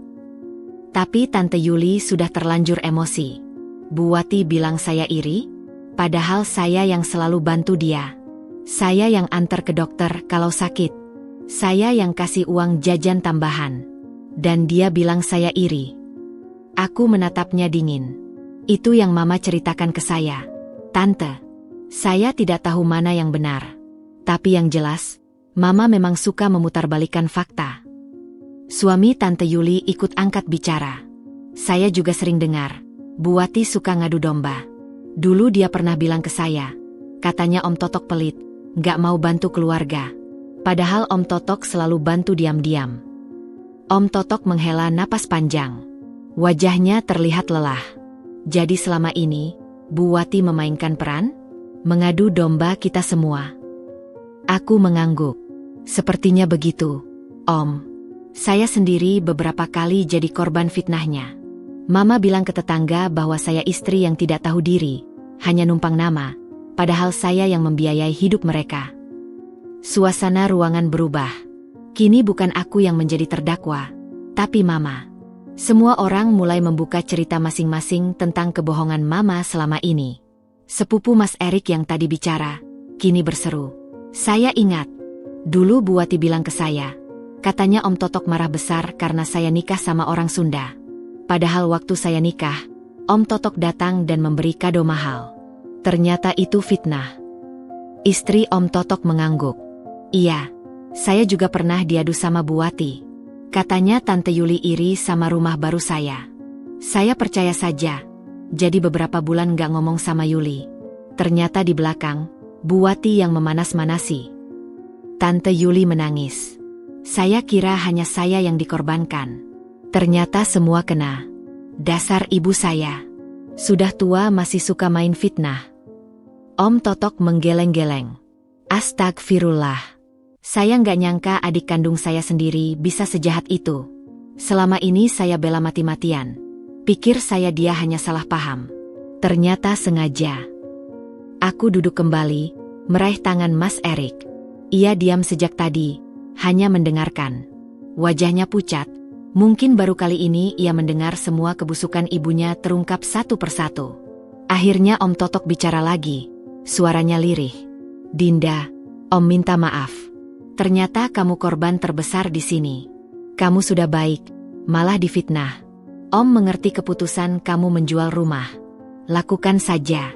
Om dukung. Tante Yuli juga mengangguk, meskipun masih dengan wajah basah air mata. Iya, Din. Tante juga minta maaf. Tante salah sudah marah-marah ke kamu. Ternyata ibu yang salah. Aku menghela napas lega. Setidaknya, di hadapan keluarga besar, kebenaran mulai terungkap. Tapi perjuanganku belum selesai. Masih ada mama dan papa yang harus dihadapi. Dan proses penjualan rumah yang harus diurus. Kami pulang malam itu dengan perasaan campur aduk. Ada lega karena beban fitnah mulai terangkat. Tapi juga ada sedih karena harus menghadapi kenyataan pahit tentang keluarga yang selama ini kusayangi. Di mobil, Mas Erik menggenggam tanganku. Din, maafin aku. Aku nggak tahu mama separah itu. Selama ini aku kira dia cuma sedikit overprotective. Tapi ternyata, dia sakit. Aku menatapnya. Kita doakan mama sembuh, Mas. Tapi untuk saat ini, kita harus tegas. Biar dia tahu, perbuatannya ada konsekuensinya. Mas Erik mengangguk. Kami melaju di malam Jakarta, dengan hati yang lebih ringan meskipun perjalanan masih panjang. 3 hari setelah pertemuan di rumah Om Totok, ponselku masih belum berhenti berdering. Tapi kali ini, nada deringnya berbeda. Bukan lagi serangan dari keluarga besar, tapi justru permintaan maaf dan dukungan. Om Totok rutin mengirim pesan, menanyakan kabar dan memastikan aku baik-baik saja. Tante Yuli bahkan menelepon untuk kedua kalinya. Menangis lagi, mengaku malu karena selama ini termakan fitnah ibunya sendiri. Tapi mama, ia belum juga menunjukkan tanda-tanda menyesal. Yang kudengar dari Om Totok, mama malah semakin menjadi-jadi. Ia mengumpulkan tetangga dan bercerita versi lain. Bahwa aku, Dinda, menantu durhaka yang mengusir mertua karena tidak diberi warisan. Bahwa aku sebenarnya hanya ingin menguasai harta keluarga Erik. Bahwa rumah itu sebenarnya milik Erik. Tapi aku memalsukan sertifikat. Om Totok menghela napas saat menyampaikan itu semua. Maaf, Dinda. Adik saya memang keterlaluan. Tapi biarkan dia bicara. Pada akhirnya orang akan lihat sendiri siapa yang benar. Aku tidak ambil pusing. Biarlah mama bicara apa. Yang penting, proses penjualan rumah berjalan lancar. Aku sudah menghubungi agen properti, dan mereka kaget begitu tahu rumah itu baru selesai dibangun tapi langsung dijual lagi. Aku hanya bilang, ada urusan keluarga. Minggu pertama setelah kejadian syukuran, puncaknya terjadi. Mama datang ke apartemenku malam-malam. Bukan sendiri, tapi bersama papa dan 2 orang tetangga yang kukenal, Ibu Tuti dan Pak Joko, yang saat itu ada di kontrakannya 3 hari sebelum syukuran. Aku dan Mas Erik sedang makan malam ketika interkom apartemen berbunyi. Satpam di lobi memberitahu ada tamu. Mas Erik yang turun, lalu kembali dengan wajah tegang. Mama di bawah, Din. Minta ketemu. Aku menghela napas. Suruh naik. 5 menit kemudian, mereka masuk. Mama langsung menangis begitu melihatku. Ia berlutut di depan pintu, persis seperti di hari syukuran dulu. Dinda, Mama minta maaf. Mama mohon, jangan jual rumah itu. Mama sudah tua, mau tinggal di mana? Papa berdiri di belakangnya, wajahnya merah padam. Ia tidak berlutut, tapi matanya sayu. Ibu Tuti dan Pak Joko ikut bicara. Bu Dinda, kasihan Bu Wati. Udah tua, sakit-sakitan. Apa nggak bisa dibicarakan baik-baik? Kata Ibu Tuti dengan nada memelas. Aku berdiri di ambang pintu, tidak mempersilakan mereka masuk lebih jauh. Mas Erik di sampingku, diam 1000 bahasa. Ma, berdiri. Jangan begitu, kataku tegas. Tidak, Mama nggak akan berdiri sebelum kamu maafin Mama, ratapnya. Aku menarik napas. Ma, saya maafkan. Tapi itu tidak mengubah keputusan saya. Rumah tetap akan saya jual. Mendengar itu, Mama menjerit. Kamu nggak punya hati. Dasar setan. Dasar perempuan nggak tahu diri. Papa ikut berteriak. Dinda, kau ikhlasin ibumu tinggal di jalan. Aku menatap mereka satu persatu. Lalu aku melihat ke arah Ibu Tuti dan Pak Joko. Ibu Tuti, Pak Joko, saya ingin bertanya. Apakah Ibu dan Pak Joko tahu bahwa Ibu Wati selama ini berbohong tentang rumah itu? Bahwa dia bilang ke Ibu dan Pak Joko, rumah itu hasil kerja Erik? Padahal itu uang saya, kerja saya, keringat saya. Ibu Tuti dan Pak Joko saling pandang. Mereka tampak bingung. Kami dengar dari Bu Wati memang begitu. Jawab Ibu Tuti ragu. Itu bohong. Ini sertifikatnya. Aku mengambil map coklat dari meja, memperlihatkan sertifikat asli. Atas nama saya, Dinda Pramesti. Tanya ke Mas Erik, suami saya sendiri, apakah ia pernah mengeluarkan uang sepeser pun untuk rumah itu? Semua mata beralih ke Mas Erik. Ia menggeleng pelan. Mama bohong. Saya nggak punya uang. Dinda yang bayar semuanya. Ibu Tuti dan Pak Joko terdiam. Wajah mereka berubah. Mereka mulai melihat Mama dengan tatapan berbeda. Mama yang masih berlutut, mulai gelagapan. Mereka bersekongkol. Itu sertifikat palsu. Rumah itu beli pakai uang Erik. Aku tersenyum getir. Ma, cukup. Jangan tambah dosa. Pulanglah. Saya akan antar Mama dan Papa ke kontrakan baru besok. Semua sudah saya siapkan. Mama melotot. Kontrakan? Kamu pikir Mama mau tinggal di kontrakan lagi? Terserah Mama. Itu pilihan Mama. Menerima atau tidak. Tapi rumah itu akan saya jual. Tidak ada tawar-menawar lagi. Aku menutup pintu perlahan, meninggalkan mereka di lorong. Kulihat dari lubang pintu, Mama masih menangis, Papa memarahinya, dan Ibu Tuti serta Pak Joko hanya diam. Mungkin mulai menyadari siapa sebenarnya yang benar. Malam itu, untuk pertama kalinya, aku tidur dengan tenang. Bukan karena senang, tapi karena lega. Lega karena tidak perlu lagi berpura-pura.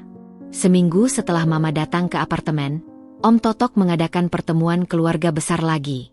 Kali ini lebih resmi, hampir seperti pengadilan keluarga. Semua pihak diundang, termasuk Mama dan Papa. Awalnya Mama menolak, tapi Om Totok bersikeras.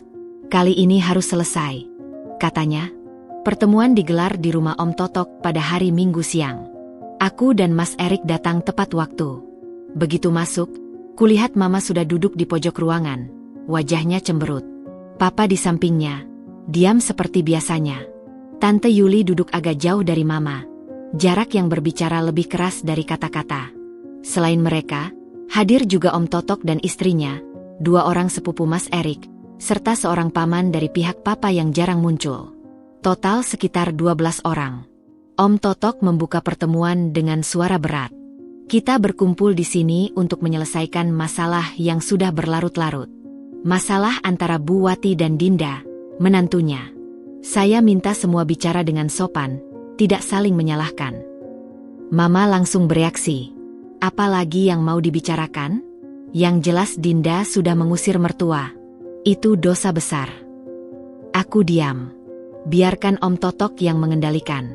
Om Totok menatap Mama. Bu, sebelum bicara soal Dinda, ada beberapa hal yang perlu diluruskan. Saya sudah mengumpulkan informasi dari beberapa pihak, termasuk dari Yuli, dari saya sendiri, dan dari Dinda. Dan semuanya menunjukkan satu pola. Bu suka memutarbalikkan fakta. Mama membelalak. Apa maksud Om? Maksud saya, selama ini Bu suka mengadu domba. Bu bilang ke Yuli bahwa saya marah sama dia. Bu bilang ke saya bahwa Yuli iri sama saya. Bu bilang ke tetangga bahwa rumah itu hasil kerja Erik. Padahal semua itu bohong. Mama berdiri. Om jangan asal nuduh. Saya nggak pernah. Tante Yuli ikut berdiri. Ibu, cukup. Saya sudah dikorbankan bertahun-tahun. Ibu bilang saya iri sama Om Totok? Padahal saya nggak pernah. Ibu bilang Dinda sombong? Padahal Dinda diam-diam baik. Ibu, tobatlah sebelum mati. Mama terhuyung, wajahnya pucat.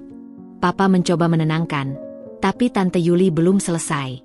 Ibu tahu, selama seminggu ini saya dicekokin Om Totok dengan bukti-bukti. Rekaman telepon ibu. Om Totok ternyata merekam beberapa pembicaraan ibu. Mau saya putar di sini? Dunia serasa berhenti. Mama terkulai lemas di kursinya. Papa menatapnya dengan tatapan tidak percaya. Om Totok menghela napas, lalu mengeluarkan ponselnya. Saya tidak akan memutar semuanya. Cukup satu saja. Yang ini, Bu, waktu ibu telepon saya 3 bulan lalu. Ia menekan tombol play. Suara Mama terdengar dari speaker ponsel. Om, hati-hati sama Yuli. Dia ngomongin Om di belakang. Katanya Om sombong karena pensiunan PNS. Sok-sokan jadi kepala keluarga padahal cuma kakak. Awas, Om, dia bisa jahat. Ruangan hening. Tante Yuli menangis. Astagfirullah. Ibu tega banget. Mama tidak bisa berkata-kata. Mulutnya terbuka, tapi tidak ada suara keluar. Untuk pertama kalinya, aku melihatnya begitu hancur. Om Totok mematikan rekaman. Masih ada beberapa lagi, Bu.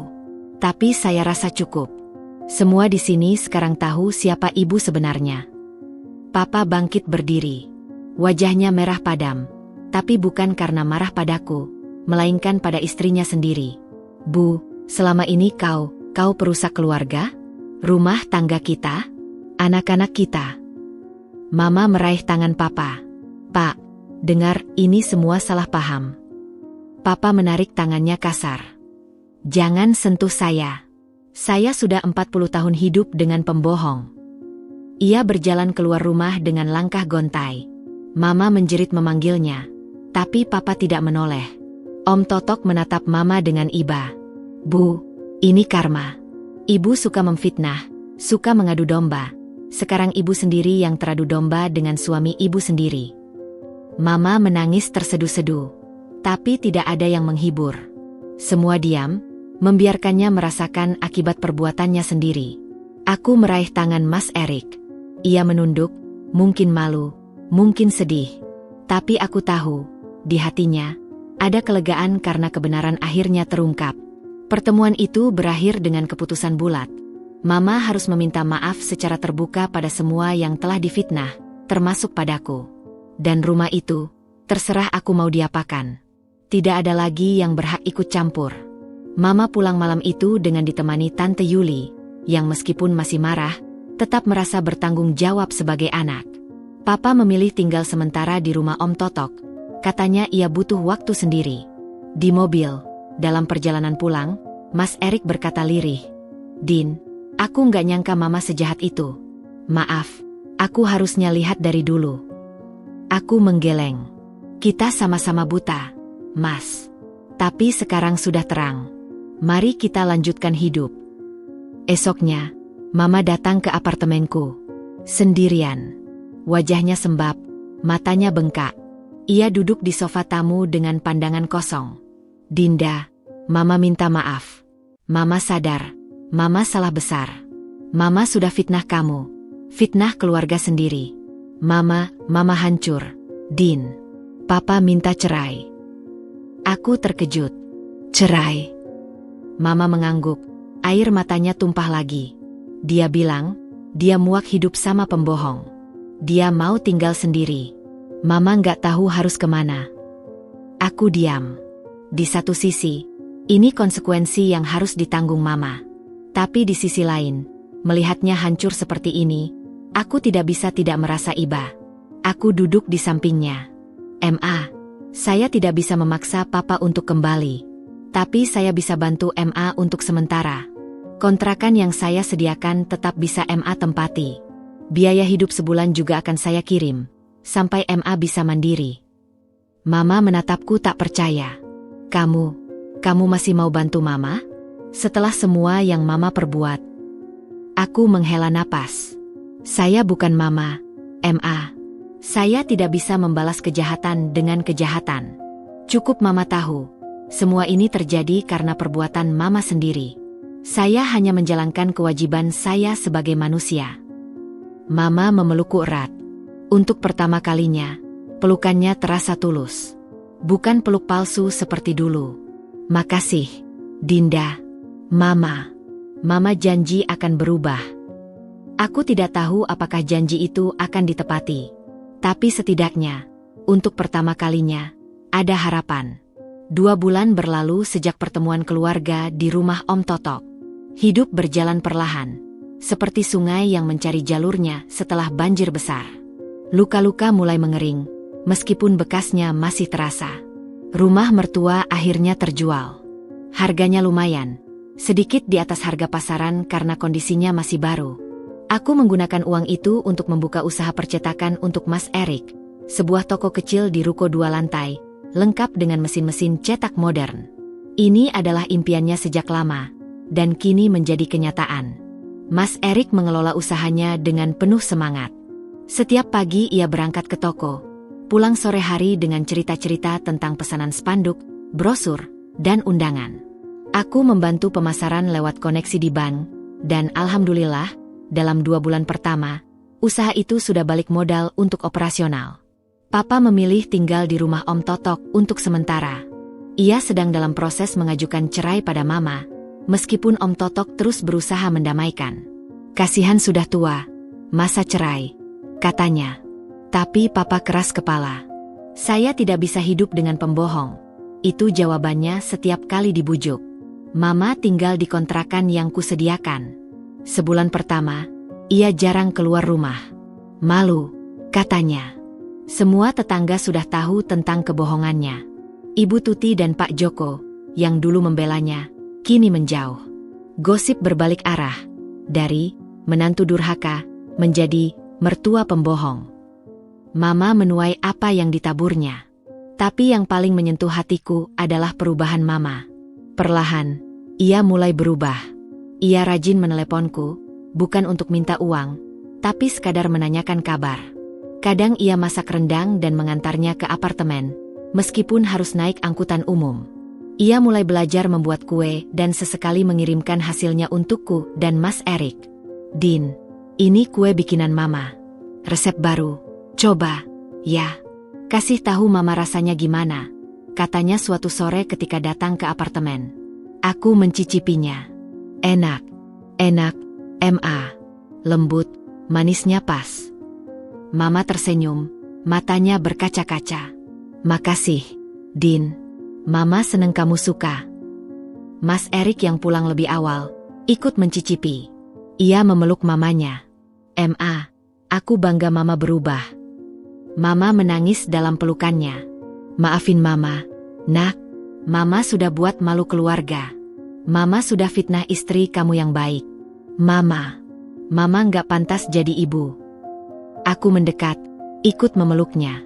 "Ma, semua manusia pernah salah. Yang penting sekarang berubah." Itu adalah pertama kalinya aku benar-benar memeluk Mama dengan tulus. Tanpa curiga, tanpa dendam. Hanya 2 manusia yang saling memaafkan. Satu kejadian membuat hubungan kami semakin erat. Suatu malam, aku mendapat telepon dari Tante Yuli. "Din, Ibu masuk rumah sakit. Diabetesnya parah, ditambah stroke ringan. Katanya stres karena Papa minta cerai." Aku dan Mas Erik segera ke rumah sakit. Di ruang ICU, Mama terbaring lemah. Selang infus di tangannya, monitor detak jantung di sampingnya. Papa sudah ada di sana, duduk di kursi dengan wajah cemas. "Bagaimana keadaannya, Pak?" tanya Mas Erik. Papa menggeleng. "Dia masuk tadi siang. Gula darahnya naik drastis, ditambah tensi tinggi. Dokter bilang ada gejala stroke ringan, tapi masih bisa diatasi. Aku mendekati tempat tidur Mama. Ia membuka mata, tersenyum lemah melihatku. "Dinda, kamu datang." "Iya, Ma. Istirahat, jangan banyak bicara." Mama meraih tanganku, menggenggamnya lemah. "Din, Mama takut. Mama takut mati dalam keadaan berdosa. Mama minta maaf sekali lagi. Mama sadar, semua ini terjadi karena perbuatan Mama sendiri. Papa minta cerai, keluarga jauhi Mama, tetangga ngomongin. Itu semua karma Mama." Aku mengusap kepalanya. "Ma, jangan pikirin itu semua. Sekarang fokus sembuh dulu." Tapi Mama terus bicara. "Mama sudah fitnah kamu, Din. Mama bilang kamu sombong, kamu durhaka. Padahal kamu malaikat. Kamu yang bangunin rumah, kamu yang kasih uang jajan, kamu yang sekarang masih jenguk Mama. Mama nggak pantas dapat menantu sebaik kamu." Air mataku jatuh. Bukan sedih, tapi haru. Akhirnya, setelah sekian lama, Mama mengakui semuanya dengan tulus. Papa yang mendengar itu, ikut menangis. Ia mendekat, meraih tangan Mama. "Bu, aku maafkan. Aku tarik gugatan cerai. Yang penting kamu sembuh dulu." Mama menatap Papa, matanya berkaca-kaca. "Pak, maafin Ibu. Ibu sudah hancurin keluarga kita." Papa menggeleng. "Udah, nggak usah dibahas. Kita mulai lagi. Pelan-pelan." Malam itu, di ruang Icu yang dingin, keajaiban terjadi. Sebuah keluarga yang hancur karena kebohongan, perlahan mulai tersusun kembali. Bukan seperti semula, tapi lebih kuat karena dibangun di atas kejujuran. 3 minggu kemudian, Mama keluar dari rumah sakit.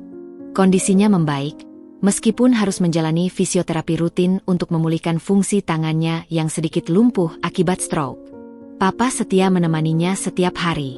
Mereka pindah kembali ke kontrakan yang sama, tapi kali ini dengan hubungan yang berbeda. Papa lebih perhatian, Mama lebih rendah hati. Om Totok dan Tante Yuli rutin mengunjungi, membawa makanan dan kabar. Perlahan, keluarga itu bersatu lagi. Aku dan Mas Erik juga sering datang. Setiap minggu pagi, kami selalu menyempatkan mampir ke kontrakan, sarapan bersama, lalu mengajak Mama jalan-jalan ke taman dekat rumah sakit untuk fisioterapinya. Suatu minggu, saat kami duduk di taman, Mama menatapku lama. "Din, Mama mau bilang sesuatu." "Apa, Ma?" "Mama bangga punya menantu sepertimu. Kamu nggak cuma baik, tapi juga tegas. Mama dulu pikir, jadi istri itu harus ngalah terus. Tapi lihat kamu, Mama jadi sadar. Perempuan boleh tegas, boleh punya prinsip. Dan laki-laki sejati, kayak Erik, justru menghargai itu." Aku tersenyum. "Terima kasih, Ma." Mas Erik yang duduk di sampingku, menggenggam tanganku. "Aku yang beruntung punya istri kayak Dinda, Ma. Dia ngajarin aku banyak hal. Termasuk berani bilang benar itu benar, salah itu salah, meskipun sama orang tua." Mama mengangguk. "Iya, Mama sadar itu sekarang. Maafin Mama, Nak, sudah lama buta." Kami berpelukan bertiga di taman itu. Di bawah pohon rindang, dengan angin sore yang sejuk. Sebuah keluarga yang baru. Keluarga yang belajar dari kesalahan. Sekarang, setahun setelah peristiwa itu, hidup kami jauh lebih damai. Usaha percetakan Mas Erik berkembang pesat. Ia sudah punya 3 karyawan dan melayani pesanan dari berbagai perusahaan. Aku masih bekerja di bank, tapi sekarang dengan jam yang lebih fleksibel. Mama dan Papa tinggal di kontrakan yang sama, tapi kami sedang merencanakan untuk membelikan mereka rumah baru, kali ini dengan kesepakatan bersama. Sertifikat atas nama Mama dan Papa, dengan perjanjian hitam di atas putih bahwa itu adalah hadiah dari kami. Tidak ada lagi klaim sepihak, tidak ada lagi kebohongan. Om Totok dan Tante Yuli menjadi tamu tetap di acara keluarga. Setiap Lebaran, kami berkumpul di rumah Om Totok, makan ketupat bersama, tertawa bersama. Mama dan Tante Yuli kini akrab, sering pergi belanja bersama. Luka lama telah sembuh. Aku hamil anak pertama. Usia kandunganku 5 bulan. Mama begitu bersemangat menyambut cucu pertamanya. Ia rajin membuat kue dan baju bayi, meskipun aku bilang tidak usah repot-repot. Ini kebahagiaan Mama, Din. Biar Mama ngasih yang terbaik buat cucu Mama. Mama mau jadi nenek yang baik, nggak kayak Mama dulu, katanya suatu hari sambil menjahit baju bayi. Aku tersenyum. Masa lalu biarlah berlalu. Yang penting sekarang kami punya masa depan. Suatu malam, saat aku dan Mas Erik duduk di balkon apartemen, menikmati pemandangan kota, ia bertanya, "Din, kamu nyesel nggak nikah sama aku?" Aku menatapnya. "Kenapa tanya gitu?" "Ya, kamu dapat masalah besar gara-gara aku. Mamaku, keluarganya, semua ribut." Aku meraih tangannya. "Mas, aku nggak pernah nyesel. Justru aku bersyukur. Lewat semua ini, kita jadi lebih kuat. Kamu jadi lebih tegas, aku jadi lebih sabar, Mama jadi lebih rendah hati. Semua orang berubah jadi lebih baik." Mas Erik memelukku. "Makasih, Din. Makasih udah bertahan. Kita tim, Mas. Ingat itu. Ingat, kita tim. Selamanya." Di bawah langit malam yang bertabur bintang, kami berpelukan. Perjalanan panjang ini akhirnya sampai pada tujuan, kedamaian. Bukan karena semua luka hilang, tapi karena kami memilih untuk sembuh bersama. Dan di dalam rahimku, calon manusia baru bergerak pelan, seolah ikut merasakan kebahagiaan yang memenuhi ruang. Sebuah kehidupan baru, di atas fondasi yang baru. Fondasi kejujuran, ketegasan, dan cinta yang tulus.